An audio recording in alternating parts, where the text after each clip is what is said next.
And now for the pièce de résistance, John Newman. Thank you, Lou. I used to speak for full gospel over 30 years ago, and I haven't. This is my first time out in 30 years. I believe I have a message here, and I'm not long-winded. Half hour, you're going to get the brunt of it. I'm in the breach. But my story on my trip to the pulpit extended from my birth. My mother, I'm a Newfoundlander, Canadian, and my mother was not to have any more children. She had miscarried, and they told her, anymore, Veronica, you're not going to make it.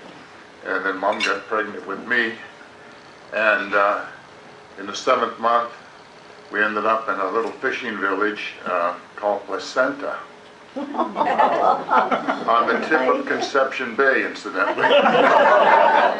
And Mom went into labor, and nothing was going right. They called Father Mayor to come in to give us the last rites. I was stuck in the birth canal, and Mother was bleeding over me to the point that I would have drowned. It's okay. That adds a little excitement to it, that's good. But before I go into that, are there any pastors here today? How about prior service if you put the uniform on for your country? Look at this. Amen. Wow. Thank you for your service. Yes. Thank you.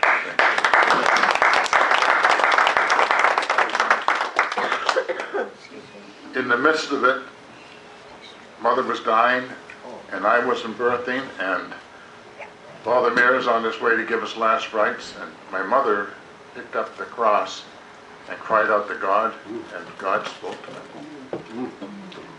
This is very emotional for me. Amen. I love you so much. Amen. Praise Jesus. God spoke back to her in an audible voice and said, he will live, and so will you. I have a work for him. Amen. Well, from that point on, as a little boy, of course I was very sick. I weighed 4 1/4 pounds. And you didn't want to be born in a fishing village in Newfoundland because the death rate was really, for children, was really high. I had convulsions for 9 months. Mother used to carry me in the laundry basket to the clothesline. I slept on her at night. When I would stop breathing, she'd pick me up, turn me upside down, and shake the life back into me. Amen. I was the only son she ever had. She nursed me, and a year later took me back to the hospital, and I had hair like a sheep. I don't have a lot now, but I do have. And my hair was just matted white, a sheep. They were so surprised that I was making it, but for 9 months, Mother shook the life back into me. But you know, as I grew up, every time I got a little bit of trouble as a little boy, Mother always came to me and said, you know, Johnny, you've got a calling on your life. And she hit me with that so many times that it was hard.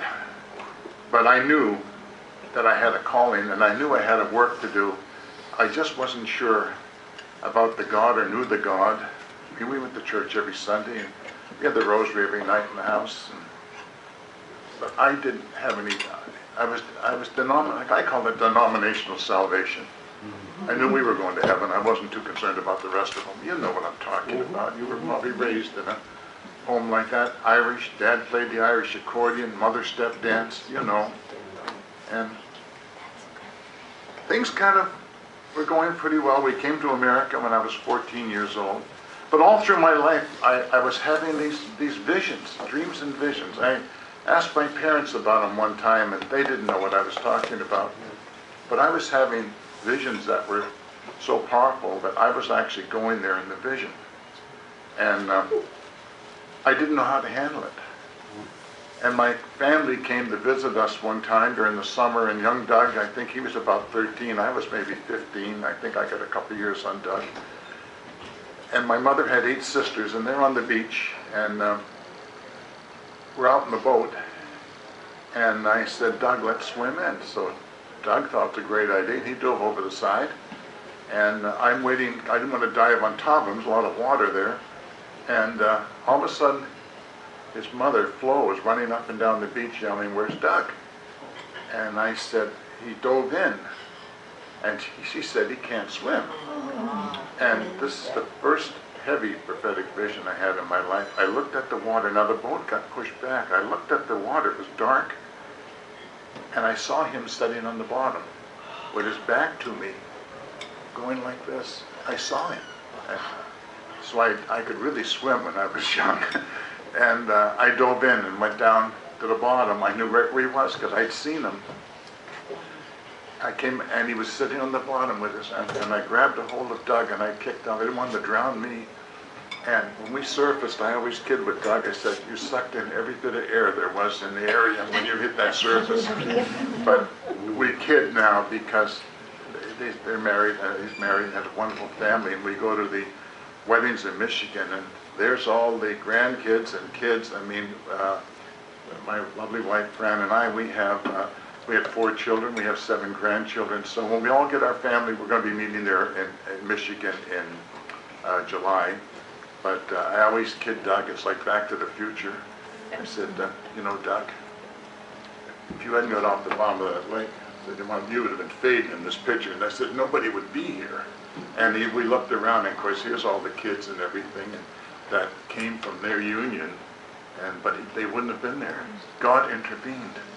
And that was my first time and that I realized that I was different. I had something different about me, and I couldn't go talk to the priest about it, and I couldn't talk to my parents, so I just kind of had to live in this alternate environment of seeing things and going places, and I did it.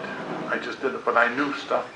I saw stuff, and I bet as many of you with the gifting have had things happen that you've seen in the future, and that's probably something you can't bring to church and talk about, because sometimes pastors don't even know what you're talking about. You know, it's like the prophetic gift. If you have the gift, who do you go to share that with? Well, if you have a pastor who hasn't got a prophetic bone in his body, he's going to interpret it for you, and it'll be wrong. You really need, you know, the Corinthians says, the prophets see eye to eye. I never call myself a prophet. I look way ahead. So all this happened after Doug, and then I met my wonderful wife, Fran, about 54, 55 years ago. We married 52 years now, and I went to a restaurant one time. She was 17, going through working her way to go to UNH, and walked in there and saw her coming out, and audible voice spoke to me and said, "There's your wife." And I spoke right back, and I'm just a young man. I got a car with a golden retriever in the back seat and a guitar, you know, with the spinner hubcaps. You older guys remember that? And I had a couple of dual exhausts on there that would blow your doors off. And I said, I don't think so. And he said, "That's your wife." You know what? One night I was in that, too nervous to ask her out. I left my keys on the table and forgot them, because I used to go up and sit in the car just so I could look in the restaurant and watch her in there, because I was so fascinated with this woman. And lo and behold, I left my keys on the table, and now I got to go back in again. And I went back in, and she had my keys, and Amen. well, Keys to your heart. 4 children later, 7 grandchildren, here we are. Amen. But the greatest thing was, I shared every vision with Fran that was coming, and I wrote a thesis. I have over 90 pages of my life. It's one episode after another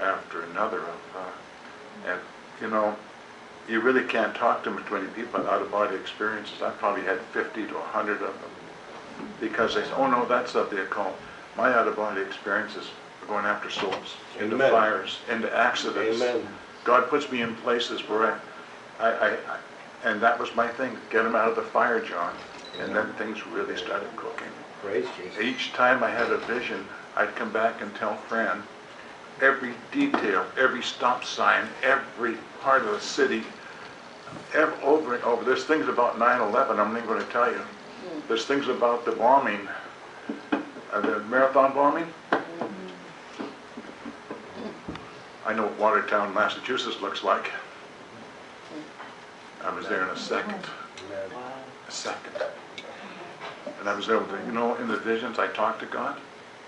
I'm down in, when they were looking for that young man, the bombing, they couldn't find him, and I'm up in Center Harbor, I'm a bagpiper, waiting for the funeral director to come out and say, John, pipe Amazing Grace, they're coming out. Amen. I work on my sermon, and they come out, they all know me, and they come out, work on your sermon, yeah, I'll preach tomorrow. And they were looking for that guy, that young man, that part of the bombing. They got the other one. And I sat there and I said, Lord, where is he? From Center Harbor to Watertown, Massachusetts. I'm going to show you how long it takes. That's it. The blink of an eye, I'm in Watertown. I'm standing on the curb looking at the building, and I said, oh no, I'm out of body again. I'm in the other zone, which I call it. Have you ever had that experience? I tell you what, it's quite a thing, because you physically feel your body, you feel your weight, you're just one person that's two people, and you're in two different places. I always wondered, if I ever died when I'm out there, what about back here? I'm looking at the building, beautiful house, room, lawn. I said, I got to memorize everything, because Fran, when I get back from Center Harbor, I got to go tell Fran exactly this is coming, this is the next. I mean, there's so many of them. I mean, how many have I shared them? Over and again. God's right on. Amen. God gives you a dream and a vision. If I have a vision, a dream over 2 or 3 times, I go to panic mode, because I know I'm involved. I'm looking at the house. I memorized the 3 green doors behind this boat that's by the fence, and there's a chain link fence, and the boat's covered with those winter coverings, the polyethylene thing, and I'm there, and I said, he's in the boat, isn't he? The voice says, you ever have a conversation with the Holy Spirit and a running conversation? I do. He's in the boat. I said, can I see him? This is how quick I went from the street to the boat. I'm in the boat, looking at him. He's cut, his feet are against the transom. He's a wreck. He's half conscious but unconscious. I guess they shot him or something. And I said, it's enough. So I went back to the same position. I'm out of the boat. And I said, where am I? You're in Watertown. What street am I on? Franklin Street, the same as your mother's house used to be, up in New Hampshire. I got back home. This hadn't even happened yet. They're looking for the guy, but I know where he is, and I'm not going to pick up the phone and have every FBI agent in New England in my dooryard, because I would be, I know too much, so I'm involved, and they would have hounded me. So things like this, I just agree with them, Fran. We don't say anything. It's going to ride out. That evening, they found him, and the shooting and everything that happened. I'd already been there about 5 hours before and seen the whole thing. I mean, witnessed him in the boat. The next morning it comes on TV, bright daylight. The camera is set up exactly where I was standing on the sidewalk, looking at the 3 green garage doors with the boat on the left and everything, and the announcer is saying, yeah, we're here in Watertown, they found him, there's the boat over there, and we're on Franklin Street. Fran and I are watching everything that I had told her the day before. How does that happen? You know, God's not a respecter of anyone. He can take a baby boy in Newfoundland and put a calling on his life.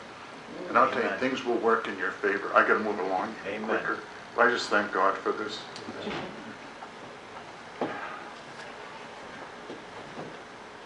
I'm at a funeral, and a guy comes up to me, non-vet. He says, you got to do something about Little Summer. He knew a little bit about me. Got to do something about Little Summer. And I said, what about her? He says, she's in Concord Hospital. This little girl's dying in the hospital. They don't know what's wrong with her. She's about ready. She's just barely ticking. She's in intensive care, but she's dying. And can you do something about it? I said, I can't do anything. I'm just a mortal man. I pray in that. He says, pray about it. You got to do something. So anyway, I prayed about it. I got up the next morning, decided I'd do yard work, and Fran's teaching school. She was a teacher for 24 years. And I'm getting my dungarees on, getting ready to go out and do the edging, and all of a sudden, I'm on my way. I'm in Concord, New Hampshire. I change your clothes, get in the car, head to Concord. I have a job for you to do. It's just hard to believe that a person can get up here and tell you this. You may not even hear this in church, but this is what happened to me. I believe it. I get in my car, I'm driving into Concord, towards Concord, and the voice comes in and says, she's on the 3rd floor, she's in intensive care, her parents are in the side room, they've been there for days. You're going to walk in, and then I saw the whole vision. I'm driving my car, but I'm in 2 places, really something. I got at the lights in Chichester where our church supports that sign, the Jesus sign. I'm sitting in my car, and I even rolled forward a little bit because I'm really transitioning. I'm back and forth, I'm everywhere. I said, this is the room. Bang. I looked at this open room, and there was a desk in the middle of it, and there's the nurse sitting there. And said, there's the doorway. I looked at the doorway in the vision. He said, they're in there. And I said, Lord, what do I do? And he said, go there, go up and talk to that nurse. She's going to tell you those parents are in that room. She's going to also tell you the father is a driller. He just flew back from Texas. He's in that room. They've been in there, I think, 3 days in that room. And she said, I said, well, can I visit them? She said, go right ahead and knock on the door. They're right there. So I get to the hospital. I didn't have to ask many directions. I went up to the 3rd floor. I walk in, and there's the room. There's the nurse. There's the desk sitting in the room.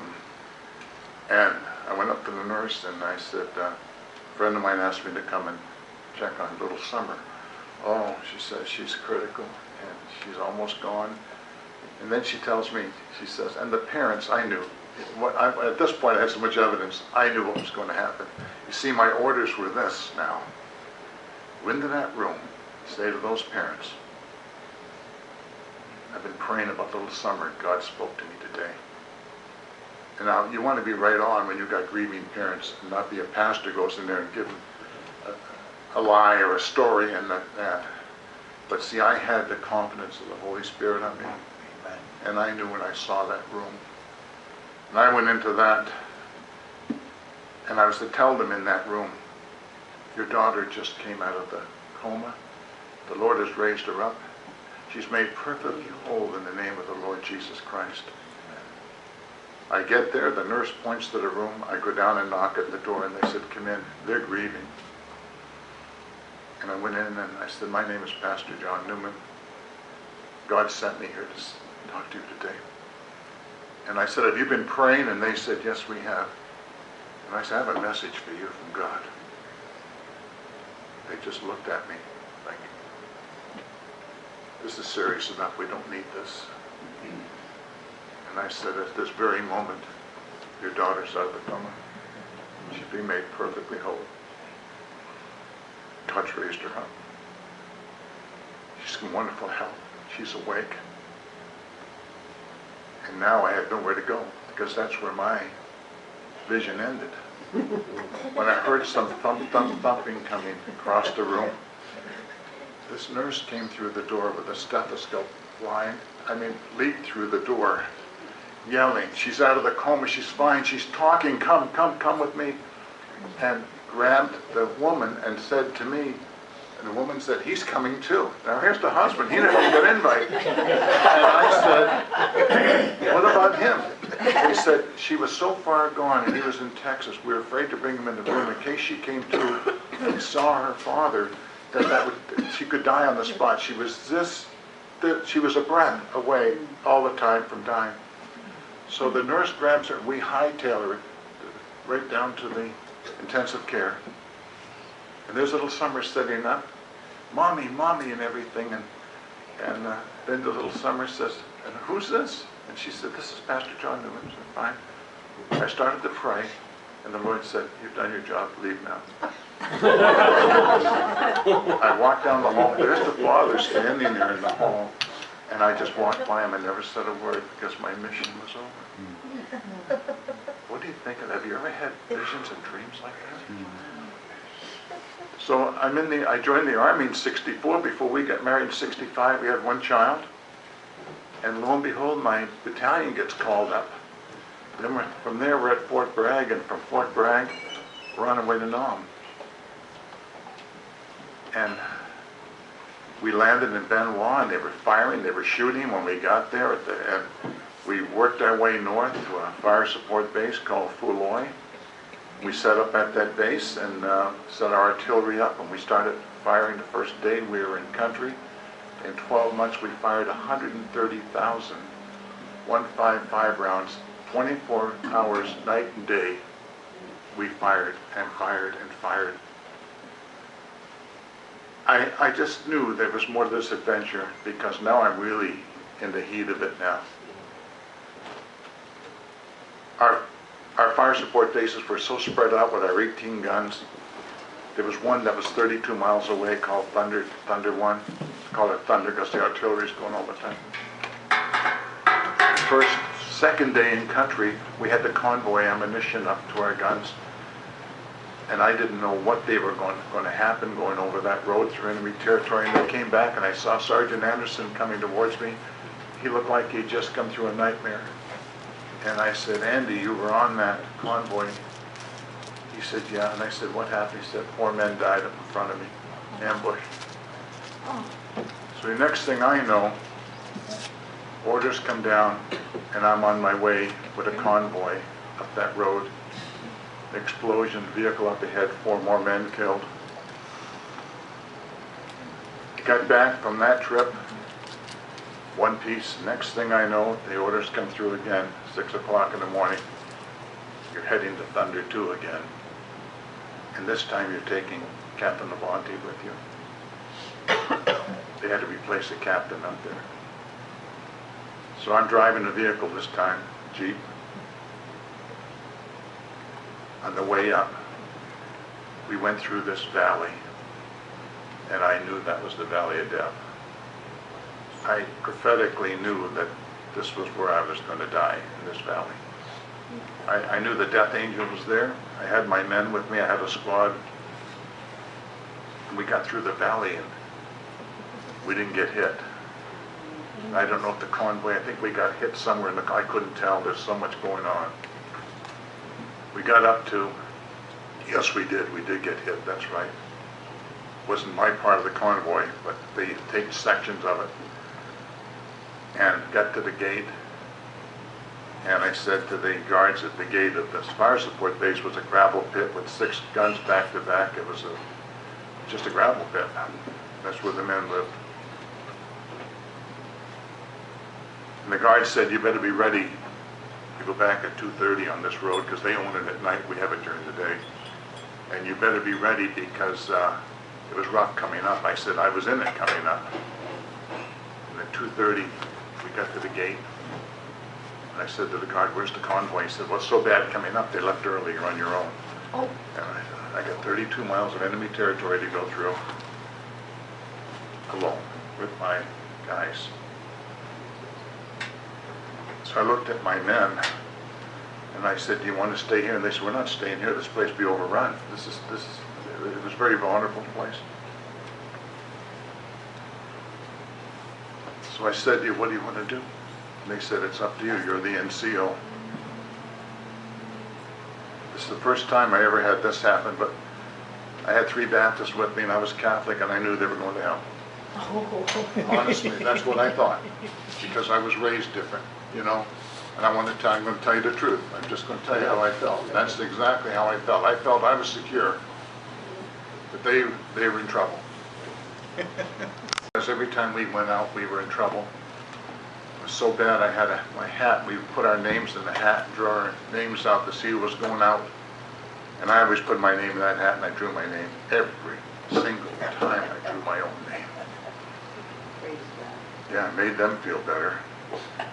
The men going with me would give their personal belongings away, like my mother doesn't need my shaving gear, and they would just leave everything for us. They didn't come back.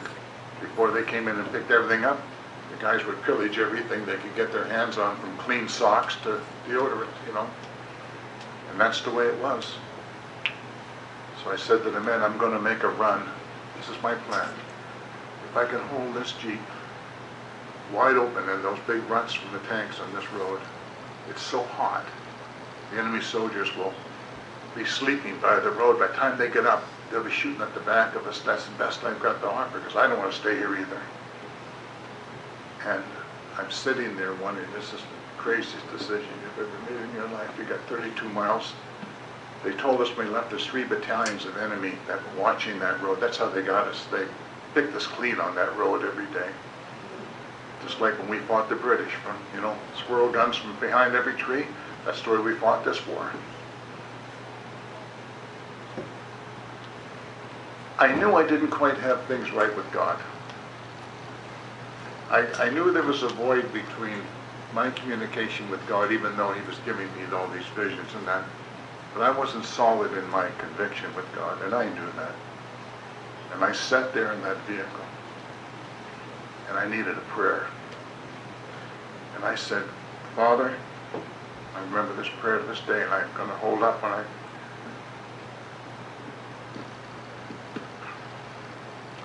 Father, if you are the ruler of this universe, who you say you are, I'm only going on what you said. If you are the ruler of this universe, who you say you are, I'm asking one thing, spare my life and the life of my men today. And I'm not making any conditions. I don't think I'm going into ministry either. I threw that in. I had to throw a clause in because I figured after that I'm going to be behind a pulpit. I had the most horrendous out-of-body experience you ever had in your life. I know what it's like to fly. Superman flew. I flew. There's no fear in flying. I'm going to tell you something.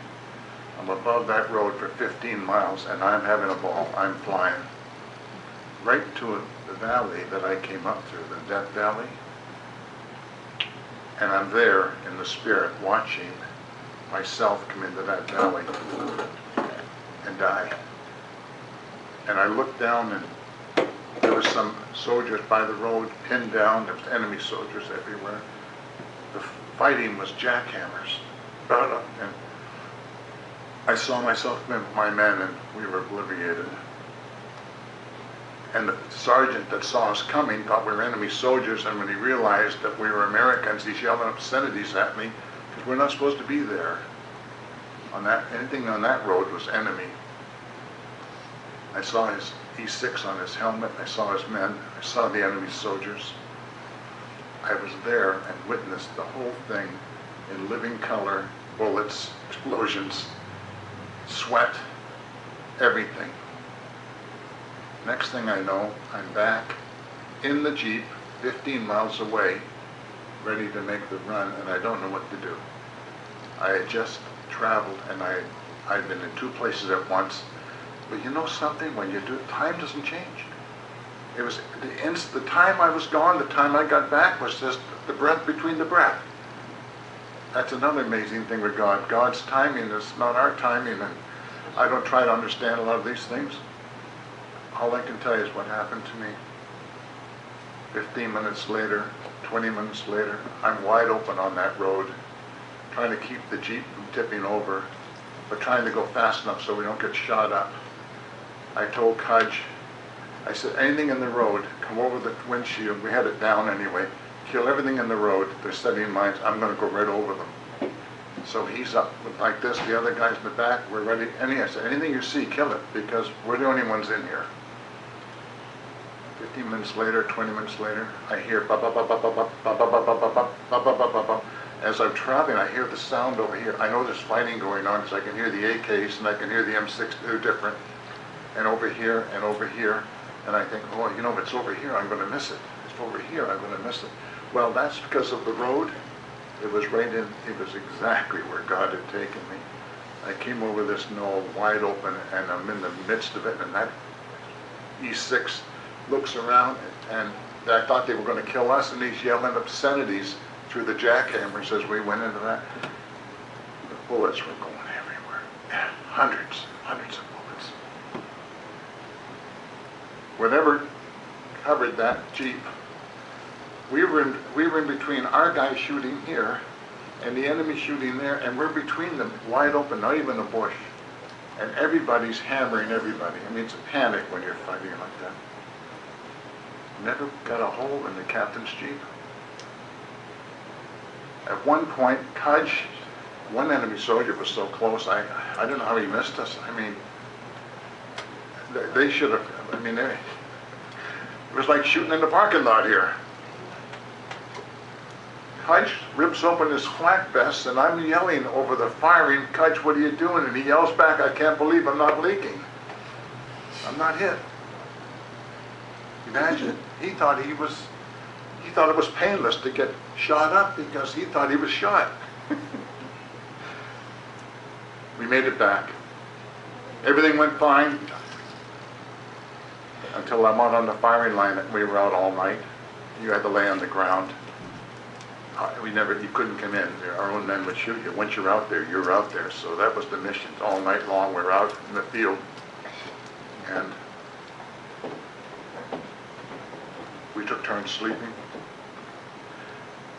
Something said to me, there's a trip flare right there. When you lay down for your sleep, which I hate laying on the ground because of the scorpions and the snakes and everything, and the rain, he said, sleep with your feet just in back of that trip flare, which I never did that. So I had one man watching and another one trying to sleep, and we did it in shifts. And so I laid on the ground. I was so tired. I went to sleep on that ground, but there was always something there to bite you. And the rats were everywhere. And you couldn't have any light whatsoever. If you lit anything up, you were lit up. And I'm laying there at about 2 in the morning. The trip flare at my feet goes off. Enemy soldier is one step away from stepping on me. He's right there. And I'm right here. I'm waiting for his muzzle flash. He's waiting for my muzzle flash. And when that flare went, he starts backing away. I didn't want to give myself away because I knew there was a bunch of them. And I yelled out to the guy on the top, "Shoot, shoot." And they faded back. They backed away from us. Till the next time I'm out again. Oh, they had cut our wire. Oh, I got so disciplined for that. They had cut our wire. I got chewed out. They were going to bust me because I was so tired I couldn't check the wire in the morning. The base commander, he wanted me busted. See, at night I would become Lieutenant Newman in the dark, and during the day I was Sergeant Newman with my men. So all these things were taking place, and I'm seeing things ahead of time so I can protect myself somewhat because God is speaking to me and telling me what's going to happen.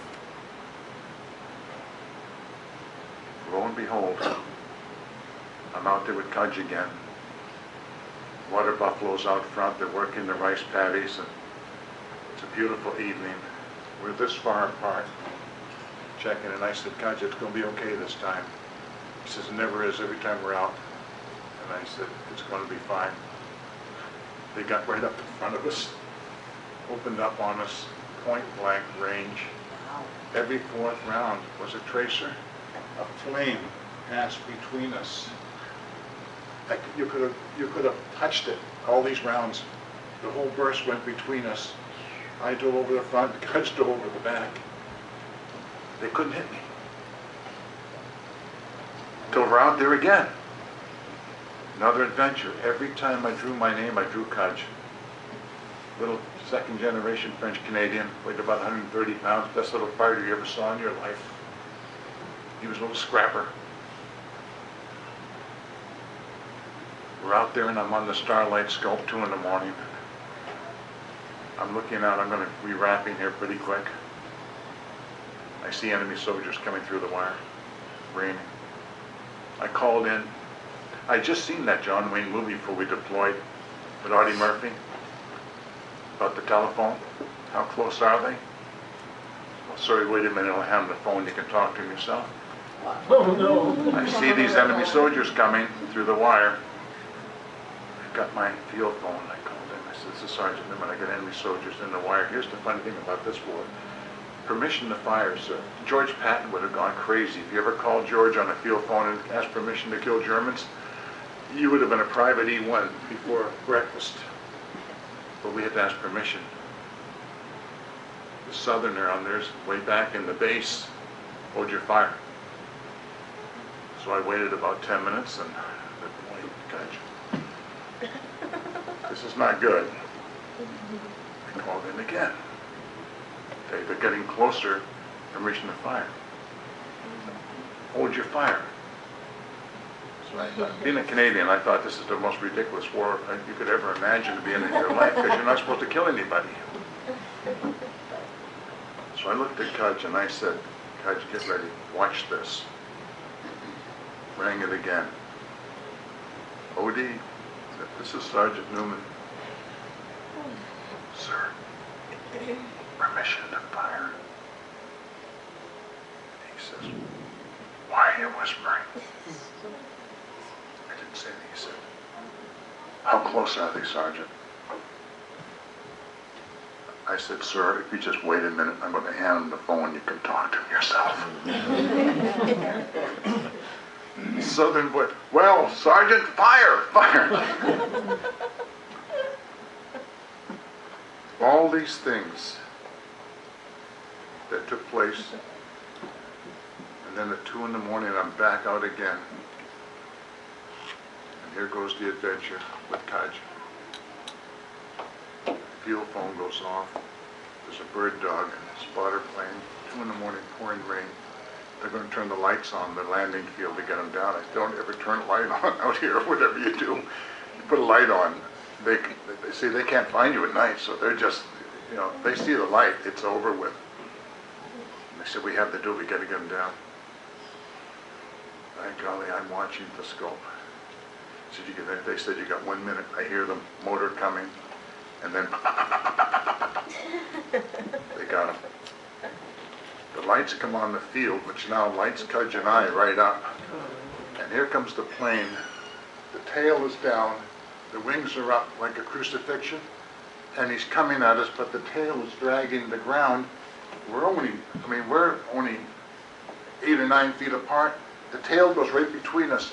These planes really move when that pilot is fighting in the plane. He's going right into the artillery behind us, the 105s. He pulls that plane up, turns it around and flies back out in enemy territory and crashes out there with them. I said, God, that's the bravest thing I've ever seen that man do. I said, that's some mother's son, he's worth saving. But I knew I couldn't go after him because they would not allow us to go out there. Just before that happened, there was 5 or 6 82nd Airborne Rangers, the tough guys, pouring rain, had come by and said, can we crawl down in the hole? We're soaking wet. I said, go ahead. What's your rank? And they said, we got a corporal. I didn't tell them mine because I had to change ranks real quick, which I did. And that plane went down. I crawled in the hole and started yelling at them. I'm Lieutenant Newman now. See, they don't know. And I started yelling at those 82nd Airborne guys, and they came out and went right to attention. They are well beaten. I'm not well trained, well beaten. They knew what I was talking about. I told them I had a mission. There's a plane down. We got to go get the pilot. And I said, it's out there. They said, you can't go out there. I said, we're going out there. I have orders. They argued with me, and then I yelled a little bit. And then I told Cudge, get on the phone. Don't ask permission. Tell him Sergeant Newman's already left with a rescue team. I'm going after that pilot. So we called it in. Pilot was dead. We got to. We're running across the rice paddies and that. So close, because if anyone got separated, we'd kill them. We're bumping one another, and then they stopped me, and they said, sir, we're going to get killed out here. You can't run out here in the open. There's enemy soldiers here. And I said, we're under orders. We've got to get to that plane. In the meantime, trying to get out through the wire, I'd thrown my helmet away. I threw my black vest away. I threw my rifle away. I can really run now. We get out there and get him out of the plane, and he died on the ground. But now I got the 105s behind me. I turned around, raced back, hit a rice paddy, got in, swam across to the other side, alone, left them at the plane, tried to cut them off before they got to Cudge, grabbed a rock in each hand, laying in the water, deciding that if they go by me in this pouring rain, the last guy's not going to have good hearing. I'm going to go behind him and kill him, take his AK and cut the rest of them down. It wasn't, you know, I had some pretty loose plans, as you can see. If you were in my squad, you would have realized that the guy's a nut. Well, sometimes it seemed like I was a little off, but we were secured. We got that body out of there. We didn't get hit. I got back home with nightmares and all kinds of things happening, and couldn't settle down, get into nightmares at night that I couldn't get out of, and ended up one night with a gun in my hand trying to fight them off, and I couldn't get out of the dream. Just couldn't get out of the dream. And combat dreams are much worse than the real incident, because in the real incident you're under adrenaline, and when the dream comes, it's horrendous. When the action comes, you're in survival mode. It's a whole different thing. So we ended up going to Anchorage. We got saved in Anchorage. We went to a church there. It was in the Church of God. And we went there at 5 o'clock. A Fran met a lady who had the Holy Spirit, saw a glow on her, and tried to find out what it was. She said she goes to this church, it's the Holy Spirit, which we didn't know anything about. So one day I said to Fran, that church service on tonight? She said, yes. And I said, I want to go. So I thought the church services were at 6 o'clock, because I was used to 6 o'clock evening services. But the Protestants had them at 8 o'clock, at 7 o'clock. So we went at 6. Thank God that church door was open. We walked in there.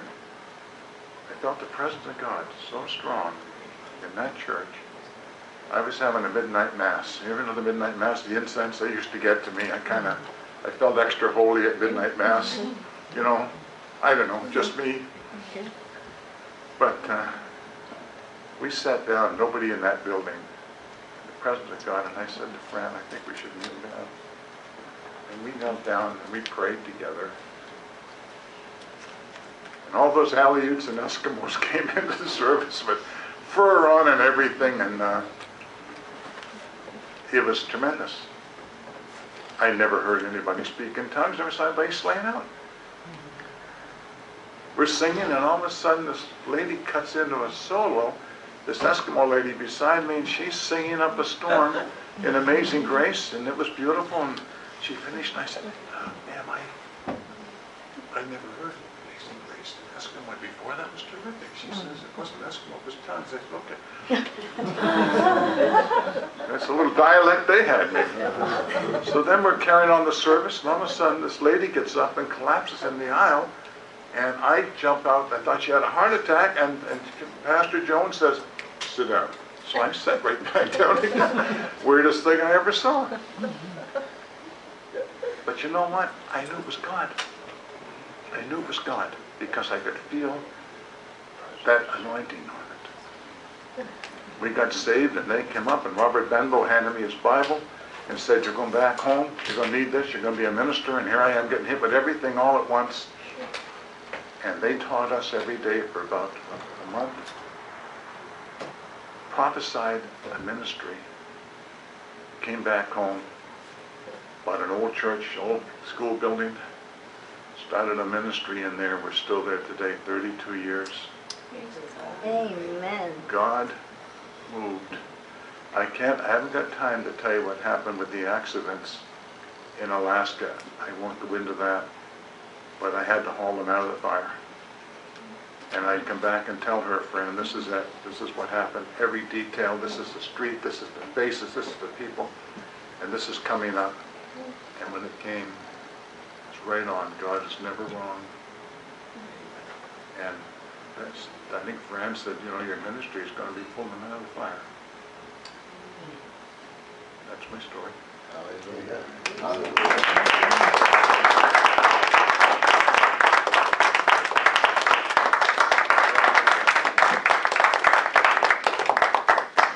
We have to pray with you before we leave or anything, or do you think you've had that gifting, you've had dreams or visions that the scripture says stir up the gift that is within me?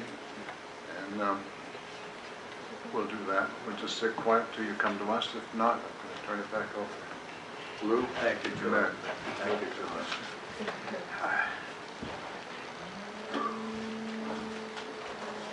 I think we've heard one of the best testimonies I've heard in this building. Amen. Praise the Lord.